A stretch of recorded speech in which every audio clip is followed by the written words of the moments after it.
Welcome to Exams Taiyari. I, Sachin Chabra, Faculty of Exams Taiyari, will be taking class 10th maths for you.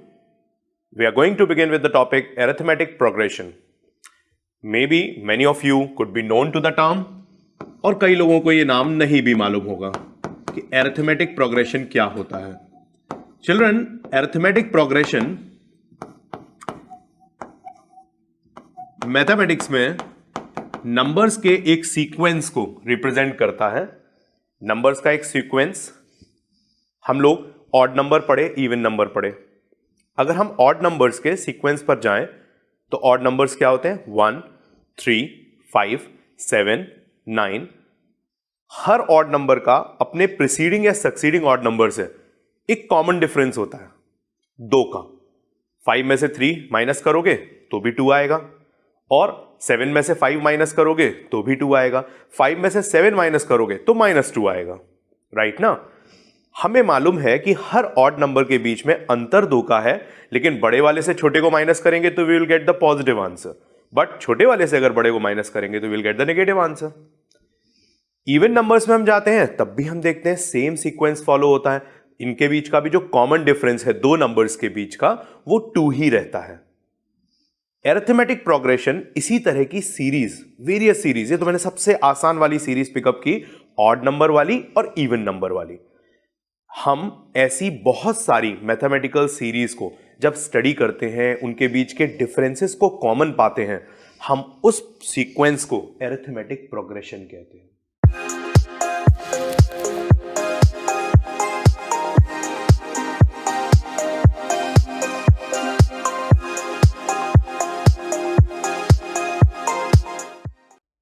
Arithmetic progression, एरिथमेटिकली कोई चीज किस तरह से progress करती है, किस तरह से वो सीक्वेंस बनता है, उसी चीज को हम लोग इस एरिथमेटिक प्रोग्रेशन में सीख रहे हैं. There may be some rules, जैसे ऑड नंबर्स और इवन नंबर्स एक रूल का हिस्सा है, तुम्हें मालूम है.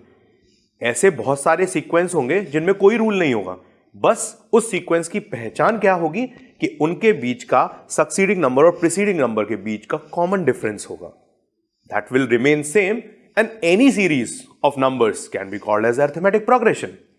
For example, अगर मैंने यहां पर लिखा 13, 23, 33, 43, 53.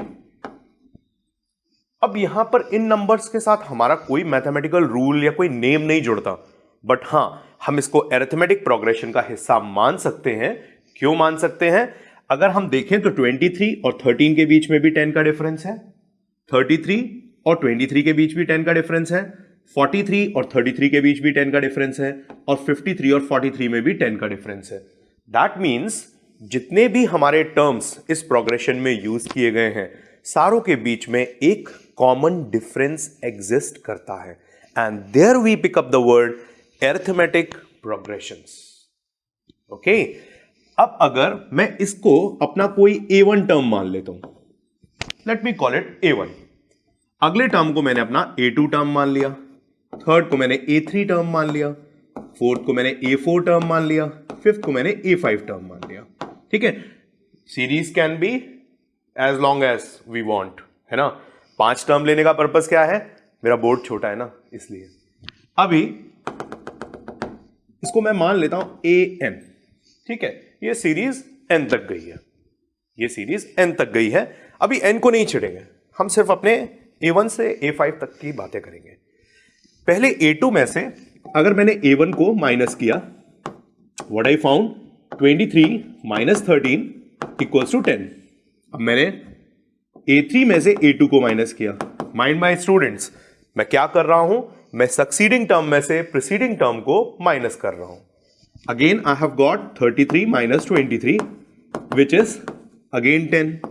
अब कहोगे सर तो सेम चीज माइनस करने में लगे हुए हैं, हमें भी पता है हम क्लास 10th में आ गए हैं, हमें पहले से ही दिख रहा है, इतनी शॉर्ट कैलकुलेशन तो हम वैसे ही कर सकते हैं. I know you people are smart enough, but still मुझे ये शो करना है कि इन सब के बीच का डिफरेंस सेम आ रहा है और वो किस तरह से किस पैटर्न में लिखा जाता है.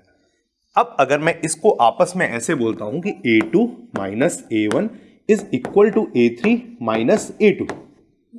ठीक है, तो this is how we represent कि any given sequence is given to us is arithmetic progression. जब हमसे कहा जाता है कोई भी एक सीरीज हमें दे दी जाती है, ये एक 1 मार्क का शॉर्ट क्वेश्चन के रूप में आता है एग्जाम में। एक सीरीज आपको दे दी गई और आपसे कहा गया show that it is an arithmetic progression. कैसे करेंगे?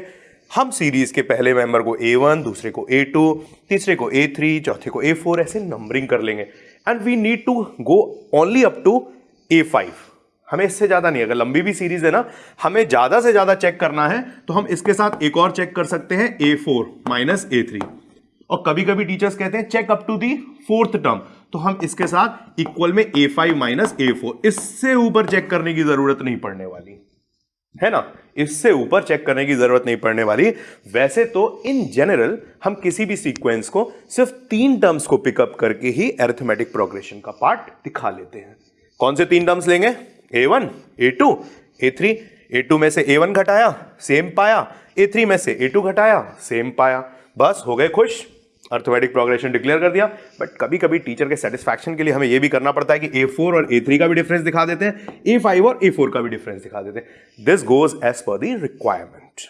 ओके, ये हुआ हमारा अरिथमेटिक प्रोग्रेशन की डेफिनेशन और अंडरस्टैंडिंग के साथ साथ एक सबसे छोटा 1 मार्क का question, show that the following sequence is an arithmetic progression. So teacher dear, I have shown you A1, A2, A3, उनको मैंने लिखा, सबका डिफरेंस क्रिएट किया और जब मैंने इनको आपस में इक्वेट करके दिखा दिया, here I can declare with the statement this following sequence is an arithmetic progression.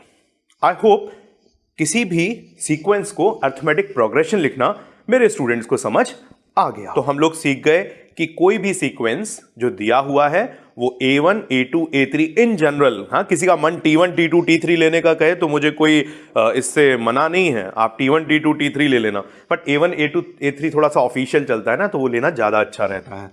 अब हम लोग बात करते हैं नेक्स्ट टर्मिनोलॉजी की कि अगर हमारा सीक्वेंस A1, A2, A3, अब मैंने कोई नंबर्स नहीं लिए हैं, मैंने एक वेरिएबल्स के फॉर्म में AN तक इसको ले लिया है।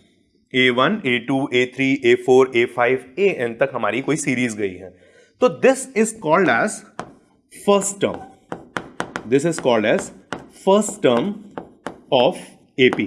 अच्छा, अरिथमेटिक प्रोग्रेशन थोड़ी लंबी स्पेलिंग है ना, तो इसका शॉर्ट फॉर्म बड़ा जग जाहिर शॉर्ट फॉर्म है। अरिथमेटिक प्रोग्रेशन को AP ही बुलाते हैं। और भी ऐसे प्रोग्रेशंस तुम्हें आगे पढ़ने को मिलेंगे क्लास 11 की मैथमेटिक्स में, और उन सब का भी एब्रीविएशन ऐसी तरह से होगा। It's not Andhra Pradesh, it's only arithmetic progression. First term of AP is A1, second term is A2, A3, A4, A5 and this the last term, इसको 2 नामों से पुकार सकते हैं हम, एक लास्ट टर्म ऑफ AP और and term of AP। And term और लास्ट टर्म एक ही बात हुई, तो AN becomes the last term for the AP। अब अगर हम ये चीज गौर करें कि हमें इन सारे टर्म्स को इस तरह से लिखना है, रिप्रेजेंट करना है कि कॉमन डिफरेंस उनका D भी उस फॉर्मूले में आ जाए, हमारा फर्स्ट टर्म भी आ जाए और हमारा लास्ट टर्म भी इन्वॉल्व हो जाए, तो उसके लिए हम एक फॉर्मूला क्रिएट करेंगे, AN equals to A1 plus N minus 1D। अभी मैं बताऊंगा कि यह फॉर्मूला कैसे आया, है ना। एक्चुअली फॉर्मूला कैसे आया याद रखना उतना इंपॉर्टेंट नहीं रह जाता, इंपॉर्टेंट क्या रह जाता है कि फॉर्मूला हमें पता होना चाहिए कि इन सारे टर्म्स को कौन रिलेट कर रहा है, लास्ट टर्म को, फर्स्ट टर्म को, कॉमन डिफरेंस को और n नंबर ऑफ टर्म्स। सबसे ज्यादा क्वेश्चंस में AP के नंबर ऑफ टर्म्स पूछे जाते हैं। बताओ भाई इस AP में कितने नंबर ऑफ टर्म्स हैं, तो उतने नंबर ऑफ टर्म्स आपको n की वैल्यू निकालने से मिलेंगे। हम सारे लोग क्लास 10th में आ गए हैं ना, हम भी आपके साथ साथ क्लास 10th में, वो बात अलग है तुम लोग पास हो गए अगले क्लास में चले जाते हो, हम वहीं रह जाते हैं, बट हमें इतना सबको मालूम है कि लीनियर इक्वेशन इन 1 वेरिएबल को कैसे सॉल्व किया जाता है। और ये ना फॉर्मूला जब अप्लाई होता है तो ये लीनियर इक्वेशन इन 1 वेरिएबल का ही सिर्फ रह जाता है। आपके पास कितने वेरिएबल्स हैं? 1, 2, 3, 4। There are 4 variables. अब इन चारों वेरिएबल्स में से हर क्वेश्चन में 3 दिए होंगे, यानी अपना टारगेट क्या होना है? सिर्फ एक वेरिएबल को सॉल्व करना। तो उस एक वेरिएबल में कौन सा टीचर आपसे पूछता है ये जज करना है। तो we should be well known to कि इन चारों वेरिएबल्स को बोलते क्या हैं। ये पहचान चुके हैं, इससे दोस्ती कराई मैंने आपकी। Last term you are already introduced, last term of A P, और ये कौन था भाई, पहचानो पहचानो, अभी मिले थे इससे, फर्स्ट टर्म ऑफ एपी। ये भाई आपका नया फ्रेंड नंबर ऑफ टर्म्स, और ये कॉमन डिफरेंस, यानी जिसकी वजह से ये एपी बनी है ना। हीरो पिक्चर का यही है, इस पिक्चर का हीरो यही है, क्योंकि इसी की वजह से एपी बनती है। जब तक दो टर्म्स के बीच में एक कॉमन डिफरेंस एग्जिस्ट नहीं करता तब तक वो सीक्वेंस एपी नहीं कहलाता। तो अगर किसी सीक्वेंस को एपी डिक्लेयर करना है तो इसका एग्जिस्टेंस बहुत जरूरी है। नंबर ऑफ टर्म्स करेंगे क्या जब कॉमन डिफरेंस ही नहीं होगा।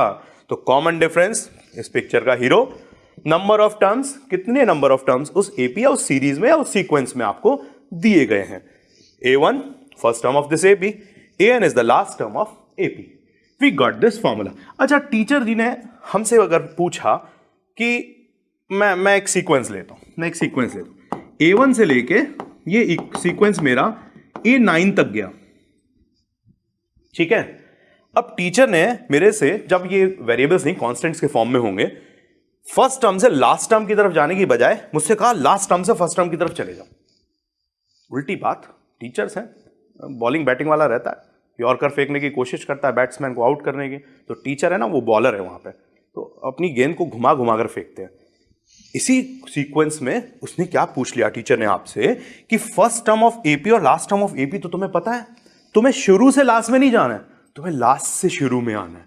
अब क्या करोगे, बड़ा सिंपल है भाई, लास्ट से शुरू में जाने का फॉर्मूला ये है, तो शुरू से लास्ट में आने का फॉर्मूला क्या होगा, A1 के टर्म्स में इस फॉर्मूले को अरेंज कर देना है। A1 equals to AN minus N minus 1D। क्या बना formula, A1 equals to AN minus N minus 1D। मैंने कुछ नहीं किया है, सिर्फ इतना सा काम किया है, इस पूरे एक्सप्रेशन को उठाया है और इस तरफ माइनस कर दिया और LHS RHS चेंज कर दिए। अब किसी के दिमाग में ये तो नहीं आ रहा है कि सर आपने LHS RHS चेंज कर दिया तो माइनस साइन क्यों नहीं लगाया। जब बेटा पूरा का पूरा LHS RHS में आ जाता है और पूरा का पूरा RHS LHS में आ जाता है तो there is no tension of changing the science. मैंने क्या किया, N-1D को उठा के इस तरफ कर दिया और A1 को अकेला छोड़ दिया और बाद में A1 को LHS में कर दिया और बाकी पूरे एक्सप्रेशन को RHS में कर दिया। ध्यान रखना इस बात को, हम पूरा का पूरा LHS और पूरा का पूरा RHS चेंज कर देते हैं तो साइंस के बारे में हमें नहीं सोचना होता।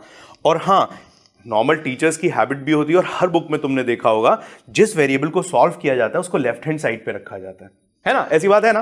देखो तुम लोगों ने भी हमेशा कभी 1 इक्वल्स टू x, कभी फाइनल आंसर छोड़ा अपना, नहीं छोड़ा ना। कैसे छोड़ा, x इक्वल्स टू 1।